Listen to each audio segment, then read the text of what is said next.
So, okay, now we talked about work. Now I want to talk about life. And sometimes life has challenges. So I'm actually going to take us to the birthplace of Mazen, which is a beautiful country called Lebanon. Yeah, yeah, I'm throwing a lot at you today. Yeah, So, I can. Mazen always tells me, and it wasn't until I visited that it really like sunk in that Lebanon is one of the places that has probably experienced everything and anything you can experience in the world. It's a bit of like the testing ground for every crisis one could imagine. So, I mean, I could probably take 20 minutes just to list the crises they've been through in the last 10 years, but we're talking about things from economic crisis, where there's hyperinflation, there's political crisis where the government fell apart, gasoline shortages. They, of course, went through COVID just like the rest of the world. They experienced a blast in their port that devastated the port where they have imports, exports. There's war, so there's kind of a continuous skirmishes on their southern border. So across the board, like you can look and say that's a country that is playing and testing all the crises. And so when we went and visited, we also, and we'll get to that in a second, experienced some of that ourselves. But what jumped out to me is there was one time I had a call with Chrisana, and you were in Lebanon. You've done a lot of work in Lebanon, and you were there, I think, while the coronavirus and there was lockdowns. And I remember you telling me that in the Lebanese culture, there's something around kind of going to somewhere like a family home and playing games with the family. So, what have you seen in terms of the kind of Lebanese culture and how games and fun can be a resource for folks in moments of heightened stress? That's the question to me. Yes, Yes. that's a question to you, and I'm so happy it's like it started with me and it moved to you because actually that's the order of things, because I'm very connected to that collective field, and I'm like, I need to breathe, take a moment, ground. So I'm happy that Christina begins, and I share from experience a little bit later once the conversation goes on. What I discovered in Lebanon, beautiful people. And what I really discovered is they have so many social connections and social groups. And this is such a great support because this is the way they support themselves. When you go through so many crises and setbacks, this is the resilience of having a lot of social support and people around you. And I also know that the extended family is a very healthy support, and inside of that there's all the social groups there, and there's lots of games, there's lots of meeting, there's lots of play, there's also wanting to have a good time even in all the setbacks. The only time I do see when their stress levels really go up is when there's sickness in their own internal family system, because that is really the core. If things are going on outside, they have to deal with it, with all these events, these traumatic and heavy events that have occurred in this country. They have gone through it, but they know with their resilience how to bounce back from setbacks. But that's because their core family structure is intact. When someone's sick inside the family, this is when the nervous system, they can fall down a bit, but they do have support. They love to have games. They love to meet. They love to go out and meet for food and dinner. And they're very passionate about life, because when you see so much like this is happening, you are passionate to look at life in a different way. But there's still life happening. That's just my sharing about it. Thank you. So now we go to the insider. What have you Yeah, noticed, Mazen? I just noticed that my smile is lesser. I was like, uh, yeah, I'm more in, because we use the word seriousness and playfulness, and I see myself more in silent and really listening. Yeah, I'm not gonna psychoanalyze myself. It's interesting because it's a very touching and important topic. In a way, I would like to say that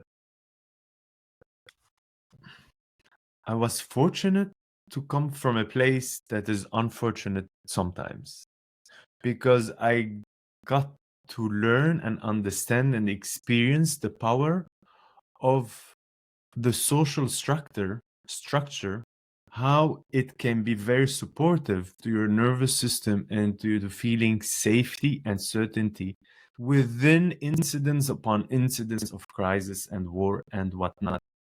So the experience I gained, for me, it's equals to many lifetimes.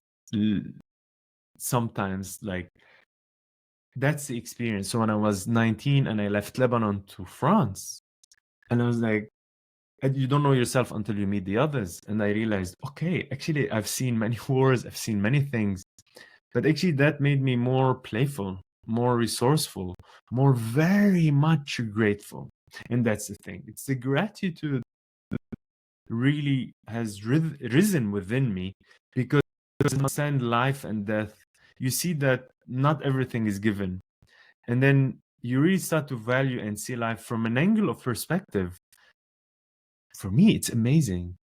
Yet it's very stressful, yet it's very fearful, yet you struggle, yet you suffer. But I got to learn, or I had to go and learn how to get out of suffering, to start to understand and value what's here, what's all those experiences, what I gained, what I learned. So I'm gonna take it upon myself to share a little bit about our experience last fall. So we're recording this in March 1 of 2024, but in October of 2023, the three of us were in Lebanon to share work for 3P Coaching and Solutions. So we were there doing like a CEO seminar, and then we did a beautiful kind of workshop with some other industry leaders. And so we were visiting Mazen's family in the mountains.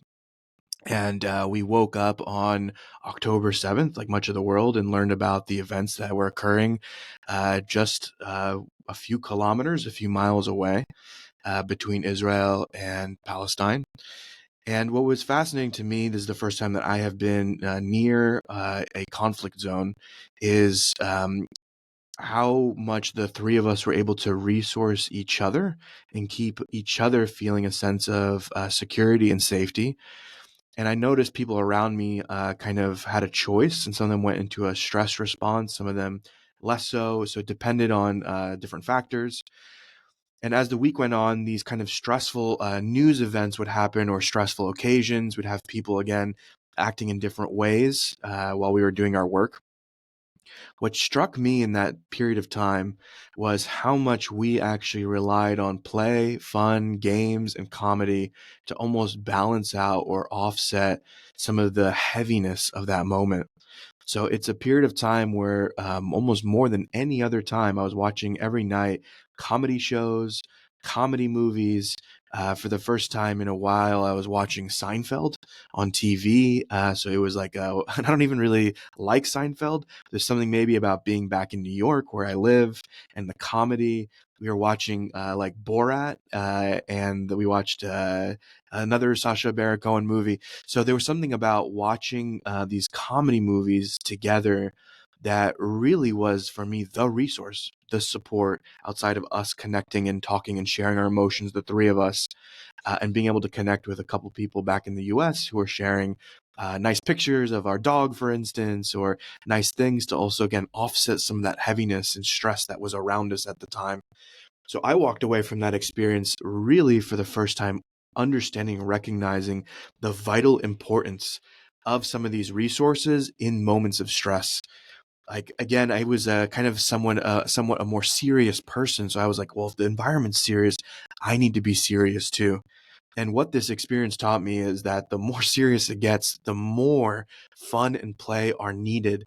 It is not because we don't care. It is not because we're not tuned in. It is not because we don't want to have compassion for others. It's actually because when we meet in these moments of joy and play, we help regulate our system. We give something to offset. Also, of course, things like I was sleeping way more than I usually do while I was in Lebanon. So sometimes 9, 11 hours. I think it was just the body finding a way to regulate itself and to find a way through this experience. And this is something that I have not, I guess, personally observed with myself, but it's something that I've gotten reflected back from others, that since coming back to the US from that event, people have actually told me that I've changed, that I've become much more calm and much more, I don't react to events as much. Which is again not something, to be honest, I'm even that conscious of. But some folks and my friends and family have noticed this shift in me from this experience. And the last thing I'll add is when I landed back in New York, I've lived in New York 14, 15 years now. And there's always some piece in my back of my mind from all the news media, this like kind of propaganda. It's like, it's unsafe. It's unsafe. Like there's no safety in New York. And man, I have to say, landing back in New York after being in this experience, I was like, I am in the safest place in the world. Like, I could not be in a safer place. Like, I know walking down the street that there will be no bombs like landing down on me. I'm so blessed. I'm so blessed. So that gratitude was also there. So that was really something I wanted to add in, is that in these moments of kind of, I don't know what to call it, like stress, that play and fun and games, they can be some of our most important resources.